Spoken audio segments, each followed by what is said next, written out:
Ladies and gentlemen, welcome to the Tim Dillon Show. What's going on with Brendan Schaub and Bobby Lee? What's happening? Well, I saw Bobby and Kalila went on H3H3. What's going on? Looks like there's some accusations. What's happening? What's the 411? What's the deal? They're in a fight. They're in a feud right now. Why? Some accusations are being thrown at Brendan. Who done it? Who said what? Who, what, why, when, where? What's going on? Beef! The podcast community is flipped upside down right now over... It's fucking wild. But I want to get some straight answers. How can I do my job? How can I continue to do my job without getting to the bottom? Is this why they're overturning Roe v. Wade? Because of Kalila, Annie Letterman, Brendan Schaub, Bobby Lee, Roe v. Wade.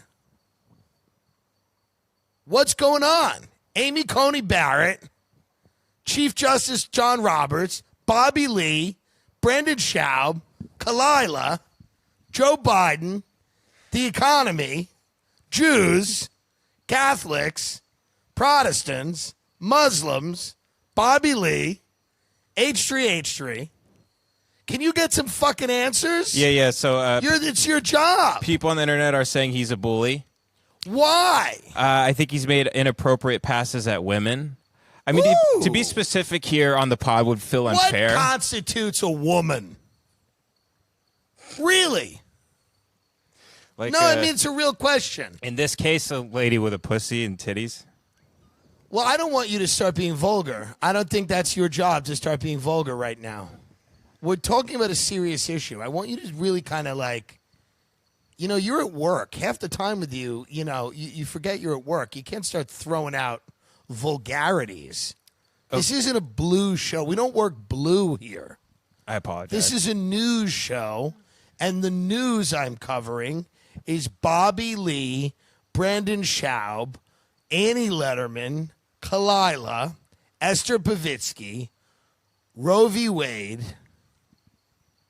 What's going on? I have a clip here, a viral clip here of Bobby Lee exposing Brendan Schaub and his goons for the bullies they are, according and to his this goons? person. Wait, Brendan Schaub has goons? Yeah. There are goons? Mm-hmm. I think... there are goons involved? Let me tell you right now, folks. I just went to the rainforest, to this hotel, which I'm really gonna... I'm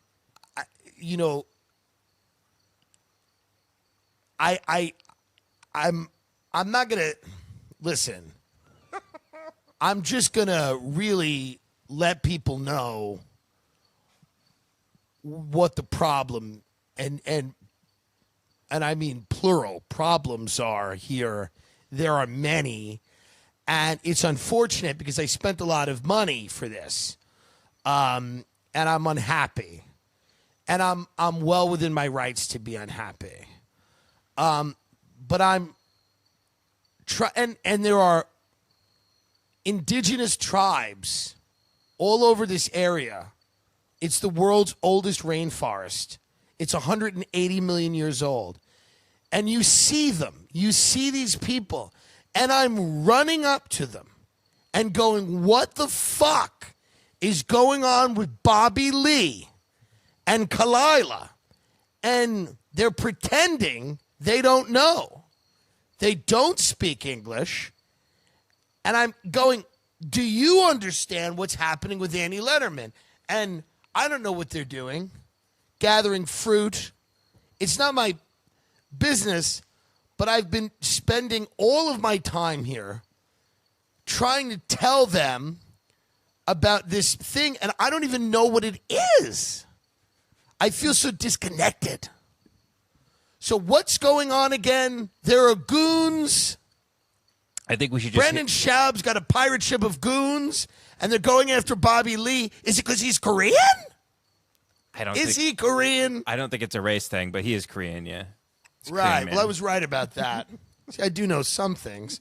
But I feel so out of everything. I don't feel included anymore.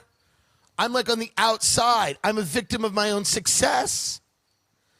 It's very hard to stay connected to the issues of the day when I'm out here in the rainforest trying to lead these people to Christ. Now, play this clip of Bobby Lee. I can't not cover this, folks. Many people don't want me to cover it. Right? Right. People don't want me to cover it. But I have to cover it because it's the news. This is big news. Point is that I'm sorry, that's just now my fear is the results of whatever this is now going to be. There's no results because there is a result. No, there isn't. I can call Schaub right now, and we could be like, all is squared away and everything is fine because we've already talked about it. The promise was that he would never talk about it again, and the next day he went on Flagrant 2 and then talked about it, even though it was in a complimentary way. Yeah, in a complimentary way. I don't feel like we've said anything bad about him either. The point is, was there a text alluding to possibly suing people? Yes, there was. Did it freak me out, and did it make me think, oh shit, like such a small thing to sue over? But was there a lot of misunderstanding from his team and us? Yeah, but we talked it through. But the truth is the truth, and it's all squared away. So you guys are just going to get this clear. So you guys were talking about there was this comedian that people assumed was him. Yeah. That was trying to pick up all you girls, kind of a sleaze, whatever, right? Yeah. So he calls you and says, Bobby, get your woman in line? I mean, what kind of fucking animal does that? That's fucked up. Why didn't he call you? He has your number, right, I would assume? It's your podcast. Yeah. It's your fucking podcast. Who the fuck, why, what the fuck is that shit? It was not just him. There was a whole barrage. It was. Don't say the name. I'm not gonna. But okay. It was a phone call with other podcasters, and it was. That's some bullshit. They flogged you, bro. Not flogged me. They threatened my career. They called me a coward, a pussy. You've always been a pussy. I'm sorry, that's unacceptable. Blackmail. They said they would expose me. They said that all these things, and I was in Oklahoma shooting a show. And I was at dinner, and I was by myself, and it was very traumatic for me. And it was based on whatever they did on the live. Now imagine now what's going to happen with now this. It's good you said that. I think it's good that you're Who saying are that. they? Who are they? This is my question. Mm-hmm. He said it's a bunch of goons. Well, I think it's implied, right? They don't name them specifically, but it's implied the people he kind of hangs out with in the podcast world. Oh. Well, man, did I miss this scandal. I missed it. I feel bad. Brendan has always been very nice to me. My experiences with him are overwhelmingly positive. I should note, and I don't think this will be a surprise to anyone, and it won't be a surprise to Brendan. Brendan is not the heir to Richard Pryor. He's not. And I don't know that there is an heir to Pryor. Maybe Chappelle. But it's not Brendan, right? Is that fair? Can I say that without ruffling feathers? And it doesn't mean that Brendan isn't funny on that show, right? He's good on the show. Like, people like him. I've never seen his stand up. He's a very like controversial figure. And I just believe that there's so much drama and there's not enough love going around. Isn't that the way you feel? Because it's fair to say that Brendan is new at stand-up. He's very new. Very new, yeah. And it takes years and years to become a good stand-up. And sometimes it doesn't happen. Sometimes the diet doesn't work. A lot of people die fat. You see, the things we want aren't always the things we get. I love a T. Nobody pronounces a T. Get. Why don't we do that? Now, Brendan may go on to be the greatest comedian that has ever lived. That is a possibility. I do not know that. But I don't know that it's fair to say that he's got a goon squad running around and intimidating people. But maybe he does. But I don't know that that's the case. But when Bobby Lee says they, the people, and it's ominous. But there could be. I don't know. It's not my experience with him. Brendan has been overwhelmingly nice to me. He's never made an inappropriate pass at me. And that shows tremendous amount of restraint on his part. I have missed this scandal completely. I spend most of my time with venture capitalists, entrepreneurs, philanthropists. I don't spend a lot of time with comedians because they're stupid and poor. That's the only reason I don't spend time with them, because they are dumb and they don't have means, which makes it very tough. And Brendan's rich, I guess. He is. He seems rich. Seems to have money. And yeah. Bobby's kind of rich, too. But I don't spend time with any of these people because I don't really want to. And it's not a knock on them. They're colleagues, right? Mm-hmm. I've never done Tiger Belly. I've been asked a few times. We had to reschedule. I don't care about doing other people's shows anymore. I just want to do my own. I just hope everyone finds a pathway to love. Because it's not overrated. It isn't. Find a pathway to love, God damn it.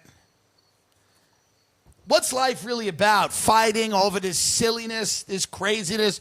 Who tried to throw whose wife into the car? It's not a big deal. Why do we got to keep going over this? People are so fast and loose with the truth. Mm-hmm. So that's my statement. I'm agnostic, but I have to cover it. It's the news. The same way I have to cover Roe v. Wade. I'm unaffected by Roe v. Wade. I haven't had an abortion in a year. But I got to cover it because, this country's headed towards a real crazy Christian theocracy. Or a San Francisco style improv theater.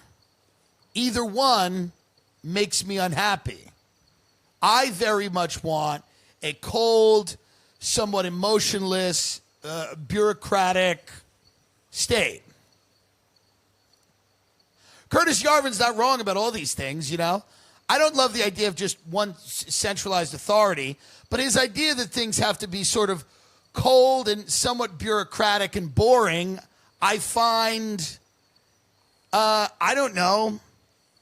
better than this current hot-blooded scream fest where all the values are on the table all the time and all the people have to fight.